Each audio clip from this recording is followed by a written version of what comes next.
Perkenalkan, nama saya Andreas Dumba Kenapa NIM 0552900547. Saya akan bertanya kepada Bapak Sakius. Kapan kelompok ini didirikan dan bagaimana latar pembentukannya? Waktu itu tahun 2007 dibentuk kelompok. Disarankan dari Lembang di sini, karena Lembang di sini untuk membentuk sebuah kelompok tani. Untuk itu harus kami bikin waktu itu. Jadi kami mengadakan rapat forum untuk membentuk kelompok. Sekretaris, ketua, sekretaris, dan bendahara. Iya. Tahun 2007. Iya. Apa visi misi utama dari kelompok ini? Kita bisa dapat itu kalau tidak membentuk satu kelompok. Iya. Dan yang jadi utama dalam kelompok kami, membentuk satu kelompok itu, kita mengadakan, artinya kita kompak untuk tanam padi, ambil pupuk juga kompak, satu kali ambil dari sana. Iya, dibagikan ke kelompok. Kemudian pupuk itu kita ambil sesuai dengan harga head kalau membentuk kelompok gitu. Iya, kalau 1 hektar itu berapa misalnya dapat itu? 1 hektar itu kan kita dapat NPK itu 350 dan real 100 kilo. Pun kalau masih belum cukup, masih bisa ditambah dari sana. Iya. Berapa jumlah anggota aktif saat ini dalam kriteria jadi anggota, dan bagaimana kriteria jadi anggotanya? Yang aktif sekarang malah bertambah. Iya, karena untuk kami bentuk dulu hanya 24 anggota. Dan sekarang kan sudah banyak yang berumah tangga. Tahun 2006 kan, 2007 kita bentuk. Untuk sekarang ini banyak yang berumah tangga, jadi malah bertambah, sudah jadi 43 anggota sekarang. Iya. Dan kriterianya bagaimana itu harus kalau masuk di yang? Kalau masuk di anggota kelompok tani cuman KTP saja. Ada KTP ya? Iya, KTP. Dan harus berpenduduk di sini? Harus berpenduduk di sini. Artinya kita bentuk sesuai dengan hamparan ini, hamparan lahan. Ada juga orang dari sebelah masuk di kelompok kami di sini. Iya, bukan hanya di sini. Artinya dia satu Lembang. Ya. Iya. Yang 4, bagaimana struktur pembagian tugas ketua, sekretaris, dan bendahara? Yang sekretaris itu kan yang menulis kalau ada semacam kita masuk ke sini lah. Iya, dia tulis. Bendahara itu yang menulis dana kalau ada dana. Karena mungkin di sana ini cuman kami nih yang punya dana banyak di kelompok kami. Iya, karena hasil dari traktor itu kan ada, hasil dari tracer itu kan ada, hasil dari kan kami sudah punya traktor 2 dari pertanian. Kemudian power tracer ada, mesin las ada, mesin babat rumput ada. Jadi sudah banyak yang punya.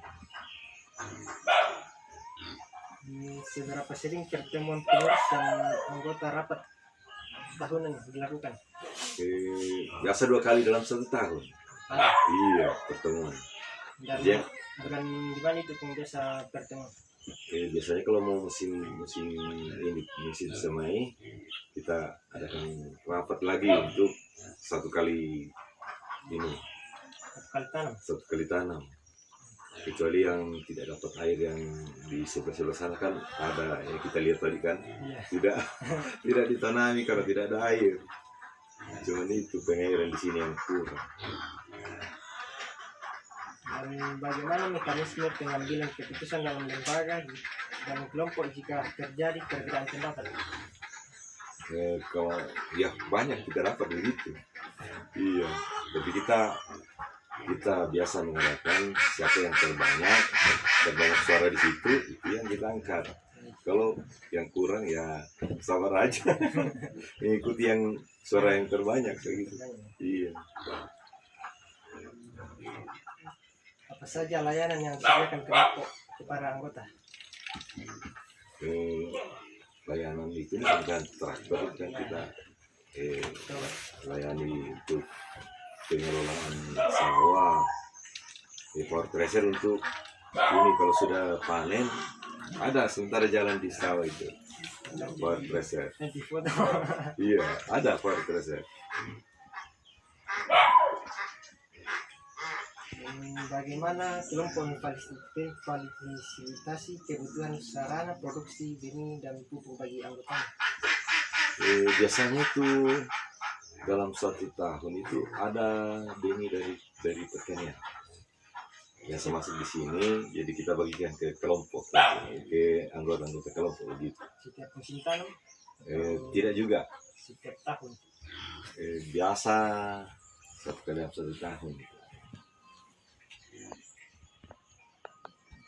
Bagaimana penggunaan teknologi dalam proses memproduksi bibit padi? Bibit padi. Iya. Itu biasa kita adakan,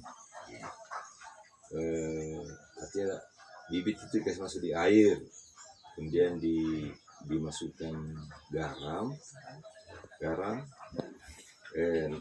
Nanti kalau kan kita siapkan telur itu kalau sudah mengapung telur berarti sudah bisa dikasih masuk bibit itu untuk dikasih keluar yang setengah itu, ada kan setengah isinya dalam itu bibit.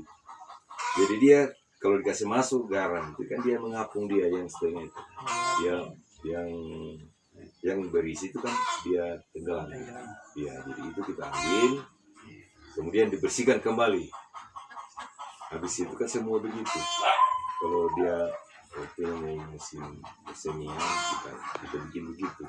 Jadi yang berisi saja itu yang direndam 2 hari, kemudian 2 hari dikasih baru ditabur. Begitu. Iya. Bagaimana kelompok ini memasarkan produk hasil panennya? Hasil panen itu jarang dipasarkan karena dikonsumsi. Tapi ada juga yang jual begitu. Dia jual di sekitar sini lah, yang warga yang di sini. Ya. Karena kita di sini jarang sekali kita semprot padi. Karena disemprot itu jarang itu disemprot. Kecuali itu semprot ini daun, pupuk kan. Iya. Jadi khusus untuk dikonsumsi ada, tapi ada juga yang jual sebagian. Nah, biasanya kan harga biasa berapa dijual itu setiap per kilonya? Per kilo di sini sudah 15.000 per kilo. 15.000 per kilo? Iya. Rata itu 15 per kilo sekarang. Itu pun kalau dibeli, kan ada yang beli gabah biasa. Kalau gabah yang dijual berapa itu? Kalau satu sak itu 300.000. Iya, jadi masih untung di situ kalau beli gabah masih untung. Kalau untuk dikonsumsi, tapi rata-rata orang konsumsi yang beli, yang punya banyak gabah yang beli. Apalagi kalau musim-musim sementara tanam itu kan biasa gabahnya orang sudah habis digiling.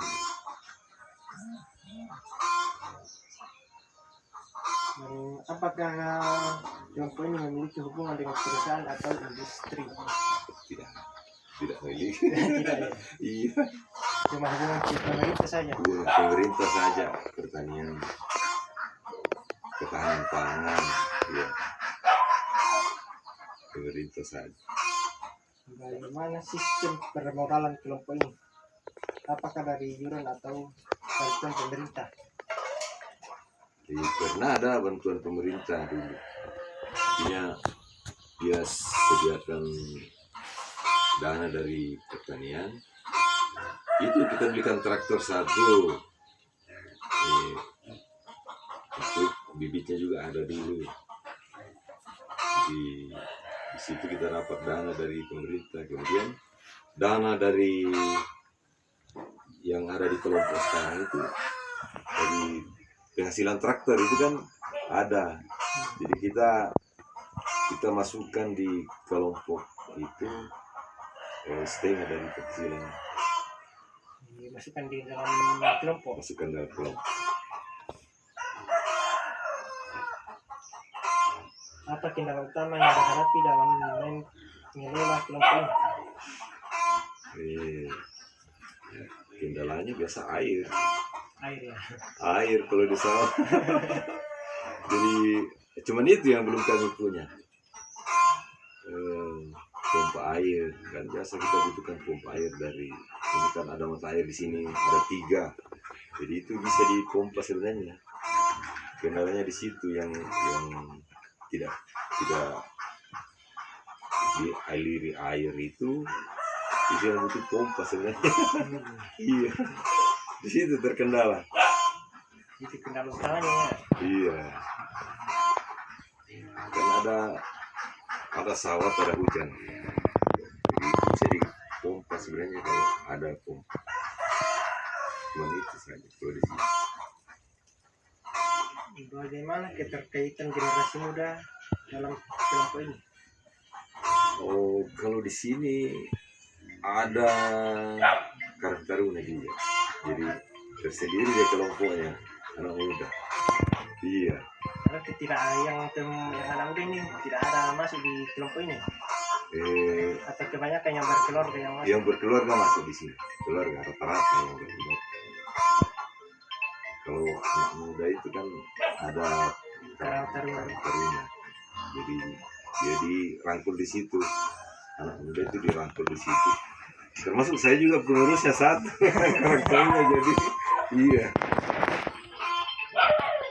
Apa program jangka panjang yang disiapkan kelompok ini untuk menghadapi perubahan cuaca? Tapi yang musim kemarau ya. Iya. Itu program itu kan saya anjurkan ke masyarakat di sini jangan terlalu banyak menjual gabah keluar. Kalau musim kemarau kita tidak ada persiapan untuk ini kan. Persiapan di dalam. Iya, untuk menghadapi musim kemarau. Karena pernah dulu musim kemarau itu 9 bulan. Jadi semua sawah itu kering, tidak ada yang dikeluarkan. Iya, pernah 9 bulan di sini dulu. Jadi persiapan untuk dimakan kalau musim kemarau, ya kita keluar ke pasar untuk membeli. Iya, beli di pasar beras. Dan untuk sekarang ini kayaknya sudah jarang untuk keluar untuk beli beras di pasar. Sekarang setelah terbentuk ini kelompok ini, karena waktu musim kemarau dulu kan belum terbentuk kelompok begini.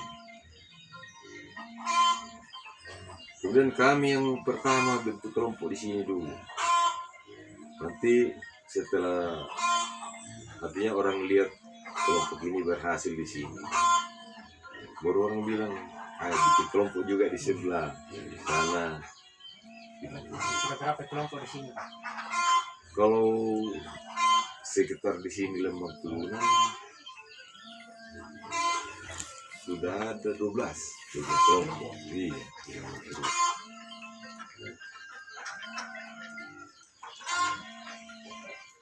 Sukses ya informasinya.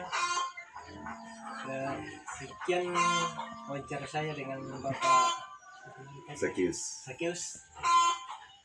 Terima kasih.